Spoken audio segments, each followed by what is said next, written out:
Welcome back to the TrakSYS Success Story webinar series with American company Bush Brothers.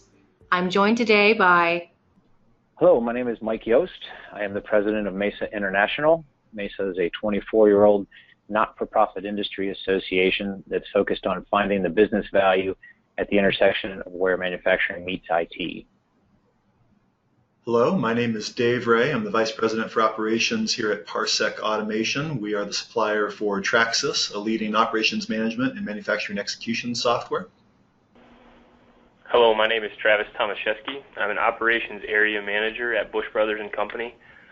We are a producer of baked beans, and we have been using the TrakSYS software for about 5 years now. And I'm Catherine Gutierrez, Director of Client and Partner Relations here at Parsec. Today we will be focusing on first steps with TrakSYS.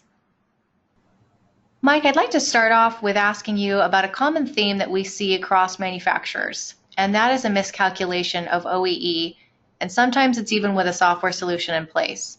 So from your perspective, can you share with us some of the common mistakes and pitfalls that you see when calculating OEE and what can be changed or avoided to get an accurate OEE calculation? Sure, absolutely. I think the main thing is to have a common, agreed-upon definition of what metrics like OEE are. One manufacturer I worked with years ago had a 22-page definition of OEE. Now, I'm not saying that everybody needs to go to that level of detail, but that definition was understood and accepted across every plant around the world and by all the suppliers and machine builders who build equipment whose performance was going to be monitored by OEE-type systems. So having that baseline, I think a major issue with OEE is getting people to trust the numbers. It's not uncommon when you start to monitor OEE that the numbers may come back lower than expected, sometimes rather dramatically lower. They could be lower than you want to admit. They might even be lower than you've been telling your boss, so that can be a shock for people. But I think the main thing is to be committed to why you're doing this and remember that your goal is to improve the performance of the company overall, and you'll be able to work through issues like these. Great feedback. Really appreciate it. Travis, I'd like to get your perspective from a client's view. How were you able to stress the importance of tracking downtime to operators and plant managers? Yeah, this was kind of a continual process, and it continues to be a process, obviously. At the beginning, it was much like any change. It was met with a little bit of resistance and some frustration from mostly the operators. But since we've kind of been able to show the value of the software system and the importance of tracking it to help us make better decisions and be a little bit more quick to react and prevent things versus react to issues, we show that value by giving the reporting capability to maintenance so that they can fix the issues or see the issues trending before they ever even happen. And then showed the operators that we were actually taking all of their feedback given to us in journal entries or notes to alarms and following up with them on a regular basis. I think that was probably one of the biggest things, was just showing the operators that we were reading it. We were listening to what they had to say and then following up on what was actually happening out on the floor. As far as the plant management, they reviewed it daily and gave them just a further insight into that operation. We also were able to create different reports based on what they needed because of the customization of TrakSYS. So really all levels of the business were impacted by the change, and it didn't take a lot of work to really show them that tracking downtime is an extremely important part of our process. That's great to hear. With OEE being a calculation of availability, performance, and quality, how challenging was it to map known downtime reasons to each loss type? Yeah, it wasn't, we kind of had an idea of what we wanted to have happen in the system. We wanted to have certain things like sanitation or changeovers be availability losses, and then any of the equipment downtime performance losses. So with the help of Parsec and that team that I kind of alluded to earlier, Bush Brothers, they worked together, and it really was quite seamless to be able to identify what the standard definition of OEE is, mostly because of the expertise that Parsec offered us. So it proved to be very simple in our implementation. Great. Dave, I know you worked closely with Bush on this aspect. Can you share with us a little more? just going back to the fact that because they have a good collaborative nature amongst their team, it's interesting when you start mapping downtimes to these types of OEE reasons. I wouldn't necessarily say there's any right way or wrong way to do it, but as long as you're consistent with it and everybody buys in and agrees to how you're going to classify it, and when you have a collaborative environment and people are willing to work together, you can get to that common understanding and then be able to use a system to track them and move forward. Absolutely. Mike, another thing that we see in performance management is that it can have a really broad scope. How do you see companies measure performance, and how has this changed over time?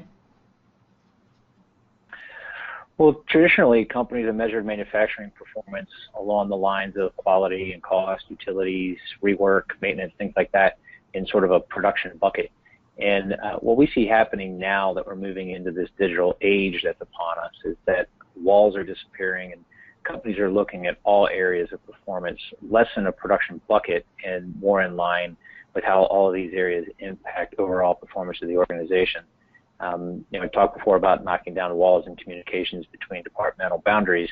And nowadays, we see people getting a stronger handle on how performance in one area of production has an impact on the performance of the company overall. So that is changing, and I think it's one of the reasons it's causing people to look down all the way into their production operations, more so today than they have in the past, to understand what's really happening, to ask how do we capture what's truly going on, and how do we use that as a foundation for performance management all the way across our manufacturing enterprise. Absolutely. To your point, real-time data is probably one of the most effective things in that process. And Travis, I'd love to see from you, how impactful is TrakSYS in providing user interfaces and dashboards at creating and keeping operator engagement? It's very impactful. Our dashboards that we have kind of created with the help of Parsec have provided the pertinent information that operators need and really have grown to want actually more throughout kind of our implementation. We use what we call journal entries, which is basically the ability to type in something as an operator and say, this is a little more information about what caused this downtime. We've seen just it's crazy how many journal entries we have every shift from our operators that they just want to provide a little bit more data. The dashboards give them the real-time data that they want for performance, for scheduled progress, and it really just kind of answers the questions that they always used to have out on the floor. When are we going to be getting done? What are we running? How is our performance? What are these things happening? And that also, all those reports where those journal entries get entered into, all those reports get emailed out to the business at the end of every shift, which allows them to, have a voice throughout the business, and everyone really sees the same information. So the engagement, we've kind of shown the operators that their voice is important to us, and we want to hear from them more. That's great. Dave, would you say there's anything else that TrakSYS can kind of do to keep everyone in the organization on the same page about performance?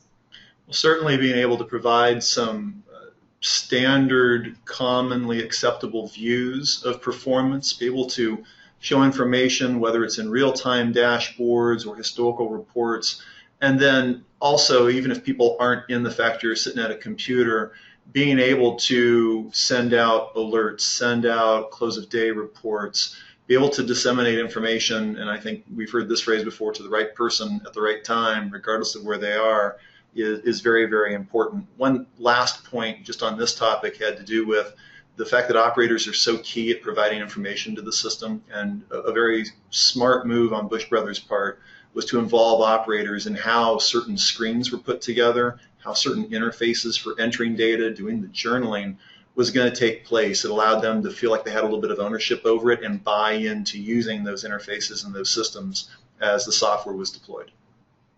And that communication, I think, is also key when it comes to identifying root causes. So, Mike, I'd love to ask you, can you share with us any best practices that you've found as far as identifying root causes and prioritizing their repairs?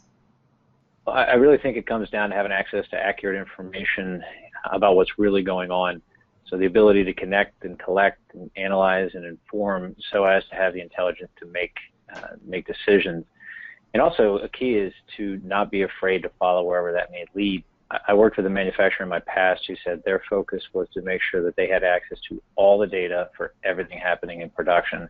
Once they had the data and they applied the proper context to understand what the data were telling them, they could solve any problem.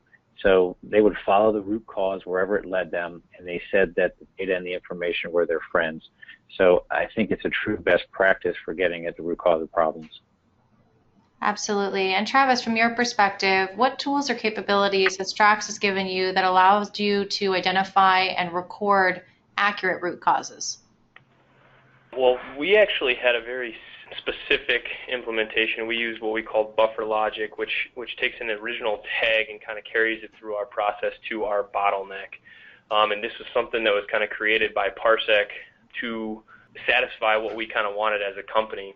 It's a very different, it's much more difficult probably to maintain, but it allows us to have very accurate root causes to be reported in the system.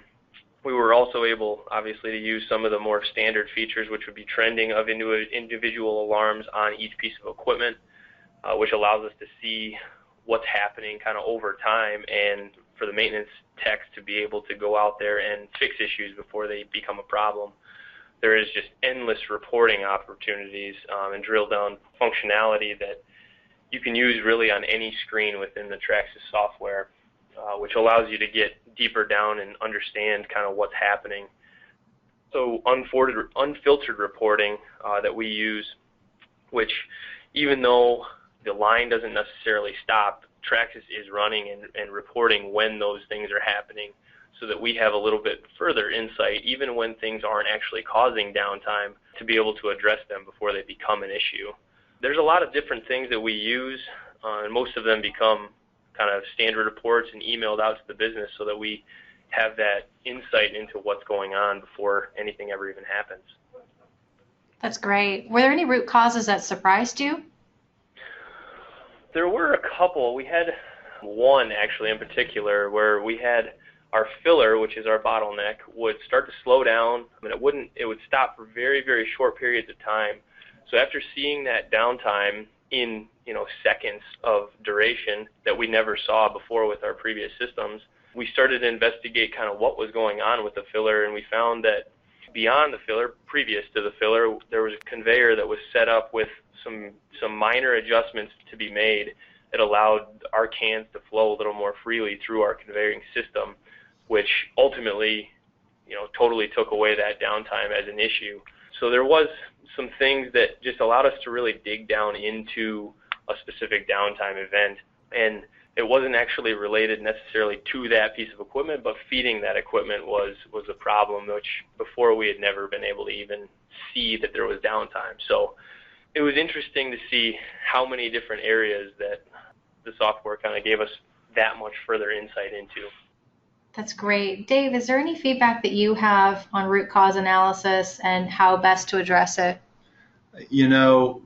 Earlier in this session, Mike mentioned that when it comes to performance management, that companies, as they become more ready to gather information and more data hungry, if you will, are looking at all the different areas that can affect performance. And when we start talking about root causes, going from OEE, where most people may think they're just going to focus on equipment and assets, there are a lot of root causes that can be operational in nature, that can be based off of other resources that you're supplying to production. And what's really, I think, helped Bush Brothers in a sense is that beyond just equipment failures, there's the ability to collect data from a lot of other places. These can be from people, from operators. This can be in the nature of changeover activities or the production schedule. And by bringing all that together and being able to contextualize it, it actually allows them, as Travis was just discussing, to go beyond perhaps the initial machine failure and look at some other causes that truly impacted and caused that particular stop. So as companies start looking at performance management and being able to go deeper and want to go deeper, having these systems and solutions that can unify data from a lot of different sources becomes very vital to providing them that complete picture that they'll use to do this type of root cause analysis. Wonderful. Dave, Travis, Mike, I want to share the thanks that we've got from our end from hearing your perspectives. I think it's very helpful to gather an overall perspective as well as specific information on TrakSYS. And we want to thank everyone for joining this session today. That wraps up episode 2 of our Bush Brothers TrakSYS Success Story webinar. I'd like to thank everyone for participating. Mike, Dave, Travis, thank you for sharing your feedback with us today. And for our listeners, please join us next time for episode 3, where our focus is on operator engagement and delivering intelligence.